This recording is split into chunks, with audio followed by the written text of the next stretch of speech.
अस्सलाम वालेकुम नाज़रीन, एक नई वीडियो में आपको खुशामदीद कहती हूँ। आज की वीडियो में आपको बताऊंगी कि आप घर में नवरत्न पुलाव जो है वो किस तरीके से तैयार कर सकते हो। इसका टेस्ट जो है थोड़ा सा चाइनीज जो राइस हम बनाते हैं और महसूस जो पाकिस्तानी बिरयानी घर में हम लोग तैयार करते हैं उसके दोनों के टेस्ट से थोड़ा सा डिफरेंट है। चीजें वही इस्तेमाल की गई हैं लेकिन टेस्ट इसमें थोड़ा सा डिफरेंट हो जाता है। कैसे डिफरेंट हो जाता है, क्या इसका तरीकाकार थोड़ा मुख्तलिफ है, आइए जानते हैं। इसमें सबसे पहले हमने कुकिंग ऑयल डाला है। कुकिंग ऑयल को डालने के बाद मेरे पास एक बड़े जो प्याली थी वो मेरे पास बॉइल्ड मटर के दाने थे वो मैंने डाले। उसके बाद एक बड़े साइज की मेरे पास शिमला मिर्च थी, शिमला मिर्च को मैंने डाल दिया। उसके बाद एक अदद गाजर थी बड़े साइज की मेरे पास, वो मैंने शामिल कर दिया। अब आप इसको इतनी देर फ्राई करोगे कि आपके पास जो सब्जियां हैं वो थोड़ी सी गोल्डन ब्राउन हो जाए।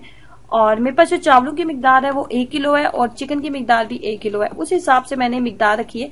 आप अगर कम मिकदार में बनाओगे फिर उस हिसाब से आप अपनी जो मिकदार है एडजस्ट कर लो।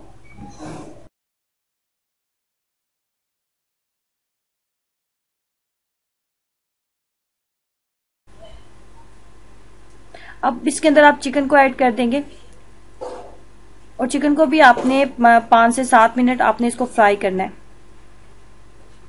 जब चिकन को आपने थोड़ी देर फ्राई कर लिया तो उसके बाद आपने एक खाने का चम्मच मोटी कुटी हुई काली मिर्च का डाल देना है। उसको डालने के बाद आप एक खाने का चम्मच जो है सुरख जो कुटी हुई मोटी कुटी हुई मिर्च होती है, गोल मिर्च होती है, वो मैंने डाली है, एक खाने का चम्मच।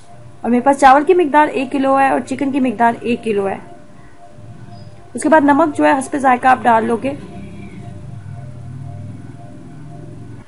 उसके बाद मैं इसके अंदर आलू बहारा शामिल कर दूंगी। आलू बहारा शामिल करने के बाद मैं अब इसको इतनी देर पकने दूंगी कि जो आलू बहारे का टेस्ट है वो भी इसके अंदर शामिल हो जाए और उसके अलावा ये जो चिकन है ये अच्छी तरीके से गल जाए। चिकन जो मैंने इस्तेमाल किया है वो आपको नजर आ रहा है, इसमें हड्डी नहीं है, बिल्कुल हड्डी के बगैर वाला जो चिकन होता है वही आपने इस्तेमाल करना है। और इसके जब तक ये पक रहा है उतनी देर में हम लोग चावल भी बॉईल कर लेते हैं। चावल मैंने किस तरीके से बॉईल किए, चावल को बॉईल करने के लिए मैंने सिर्फ उसके अंदर सादे तरीके से बस नमक डाला है और चावल को मैंने बॉईल कर लिया। चिकन जो है हमारा अच्छे तरीके से पक चुका था। उसके बाद मैंने इसके अंदर जो चावल मैंने सादे तरीके से बॉईल किए थे हल्का सा नमक डाल के, वो चावल मैं इसके अंदर शामिल कर दूंगी।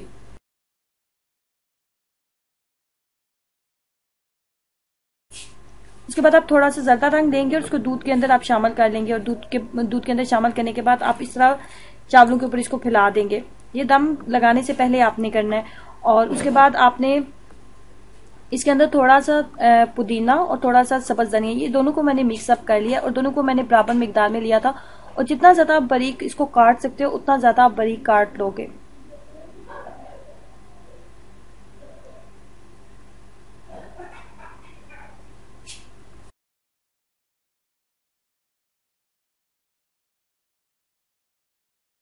सबसे लास्ट पे जो चीज आपको नजर आ रही है ये मेरे पास सब्ज मिर्चें थी। मैंने 10 से 15 सब्ज मिर्चें ली हैं और जितना ज्यादा मैं इनको छोटी और मुनासिब मिकदार में काट सकती थी मैंने उनको काटा है। और दम लगाते हुए हम इसके ऊपर अच्छे तरीके से फैला देंगे। मैंने 10 से 15 ली हैं क्योंकि मेरे पास चावल की मिकदार 1 किलो है और चिकन की मिकदार भी 1 किलो है। अगर आप की मिकदार कम है तो आप इस सब्ज मिर्च की मिकदार कम रखेंगे या फिर इसकी मिकदार आप अपने टेस्ट के अकॉर्डिंग भी रख सकते हैं। उसके बाद हमने चावलों को दम लगा दिया था। चावलों को दम लगाने के बाद हमारे चावल जो है वो गल चुके हैं और हमारा जो नवरत्न पुलाव था वो तैयार हो चुका है। इस तरीके से इसको मैंने तैयार किया और यकीन करें इसका टेस्ट बहुत मजे का है और बहुत ही मुनफिद इसका टेस्ट है। जो चाइनीज हम चावल खाते हैं और महसूस किस्म का घर में पुलाव या बिरयानी हम बनाते हैं उससे थोड़ा सा मुख्तलिफ इसका टेस्ट है। जरूर ट्राई कीजिएगा, आपको बहुत पसंद आएगा। लेकिन वीडियो को लाइक करना और चैनल को सब्सक्राइब करना मत भूलें। अल्लाह हाफिज।